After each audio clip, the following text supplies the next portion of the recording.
सर्वधर्मीय व आंतरजातीय सामूहिक विवाह सोहळा उत्साहात संपन्न. 75हून अधिक जोडप्यांनी घेतला सहभाग.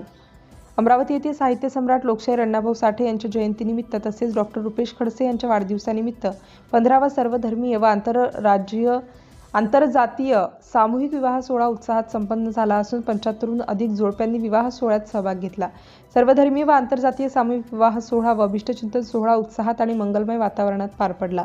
अमरावती येथील MIDC रोडवरील प्रमादेवी मंगल कार्यालयात आयोजित या विवाह सोहळ्यात विविध समाजातील व विविध धर्मातील वधूवरांनी सहभाग घेत विवाहबद्ध होत सामाजिक एकता, बंधुभाव आणि जातीय सलोख्याचा संदेश दिला. या सामूहिक विवाह सोहळ्यात हिंदू समाजाच्या पारंपरिक रीतिरिवाजानुसार तसेच बौद्ध धर्माच्या रीतिरिवाजानुसार आणि इतर धर्मियांच्या धार्मिक परंपरांनुसार विवाह सोहळे विधिवत पार पडले.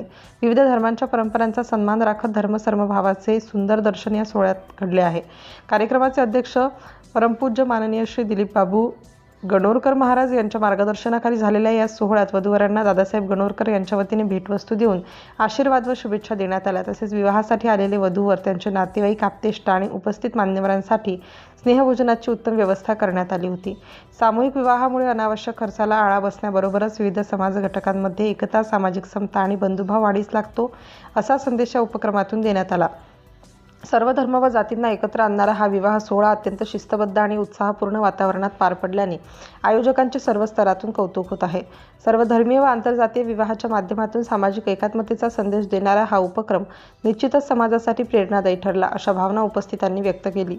या सर्वधर्मीय सामूहिक सोहळ्याला अनेक मान्यवर राजकीय नेते, अधिकारी, सामाजिक कार्यकर्ते व मातंग समाजाचे अनेक पदाधिकारी, कार्यकर्ते उपस्थित होते. पंकज जाधव, जिल्हाध्यक्ष लहुजी शक्ती सेना यांनी उत्कृष्ट असे संचलन केले. सिटी इंडिया न्यूजसाठी प्रतिनिधी संतोष वाघमारे, धामणगाव रेल्वे. आणि माझ्या लेखीच्या माध्यमातून सुद्धा तुमच्या नेहमी बातम्या या ठिकाणी प्रकाशित करणाऱ्या अशा या ठिकाणी शपथ घेतो. आणि म्हणून डॉक्टर रुपेश खडसेंचं जेवढं कौतुक केलं तेवढं कमी आहे.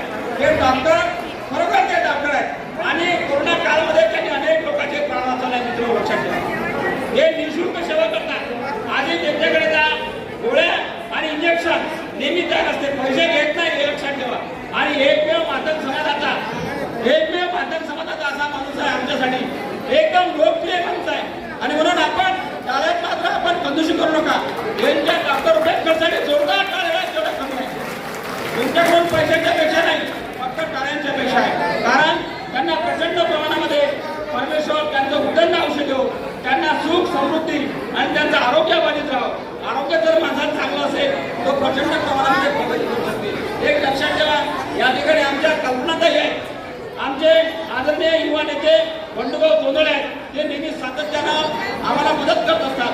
ही जी मंडळी आहे ही तोला मोलाची मंडळी आहे. या ठिकाणी आमदार, खासदार नसला तरी चालते, परंतु आमच्यामध्ये आदरणीय दादासाहेब क्षीरसागर आहेत, आमच्यामध्ये SR इंगळे साहेब आहेत, त्यांनी 15,000 लोकांना मागच्या वेळेस जेवण दिलं. आणि म्हणून त्यांच्यासाठी आपण जोरदार टाळ्या वाजवून त्यांना स्वागत केलं पाहिजे. आपल्या समाजामध्ये, मातंग समाजामध्ये जन्माला आलेला हिरा रवी वानखेडे आहे. रवी वानखेडे आपल्या लेखीच्या माध्यमातून तो न्यूज प्रत्येकाने न्याय देण्याचं काम करते. आणि म्हणून या ठिकाणी आमचे या समोर उत्कृष्ट प्रकारचं संचालन करणारे एक लक्षात ठेवा, पंकज जाधव हा काय आहे माहिती आहे का तुम्हाला, आमच्यासाठी शेरदिल माणूस आहे. आणि म्हणून त्याच्यासाठी आपण जोरदार टाळ्या वाजवून त्यांचं स्वागत केलं पाहिजे. बोलण्यासारखं प्रचंड आहे, परंतु हे बोलण्याचं व्यासपीठ नसल्यामुळे मी जास्त बोलणार नाही. या ठिकाणी आदरणीय तुषारभाऊ सुद्धा येऊन गेले. आमचे मनोजी बघतात, ज्या वेळेस काही समस्या असल्या ते आमच्या समस्येचं निराकरण करतात. कुठल्याही प्रकारचा जातीभेद, भेदभाव मानत नाही. ते सिंधी समाजाचे आहे, परंतु सर्व धर्मी आहेत, प्रत्येकाची ते मदत करतात. आणि म्हणून त्यांच्यासाठी आपण जोरदार टाळ्या वाजवून मनोजी बघताराचं स्वागत केलं पाहिजे. या ठिकाणी आमचे युवा नेते सागरजी लोखंडे, दिसायला लहान आहे परंतु कीर्तिमान आहे. लाल बहादूर शास्त्रीचं जे हाईट होती तेवढीच त्यांची हाईट आहे, लक्षात घ्या. या ऐकून जरा 2 मिनिटं, समाजात चेहरा दिसला पाहिजे तुमचा. लाल बहादूर शास्त्री हे कोण होते माहिती आहे काय? हे लाल बहादूर शास्त्री सारखं आहे, तो डोकं आहे, दिसायला लहान आहे परंतु बारीक काम करते. लक्षात ठेवा, मोठा होणार आहे जीवनात, आमदार होणारा पोरगा आहे, लक्षात ठेवा. मातंग समाजामध्ये सागर लोखंडेसाठी आपण जोरदार टाळ्या वाजल्या पाहिजे. आणि जास्त मी या ठिकाणी बोलणार नाही. यांनी जी मला बोलण्याची संधी उपलब्ध करून दिली त्या तुम्हाला सर्वांना या ठिकाणी मी भरभरून शुभेच्छा देतो.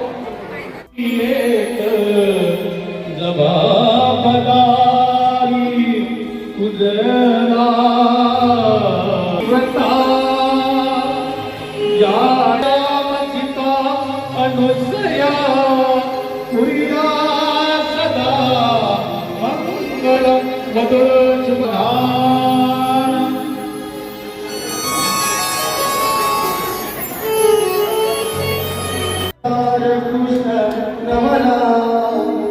तुझ्याशी समर्पू मने रुक्मिणी पुढे तुझ्यात सदा मंगल वधू शुभवधू सावरा नवरा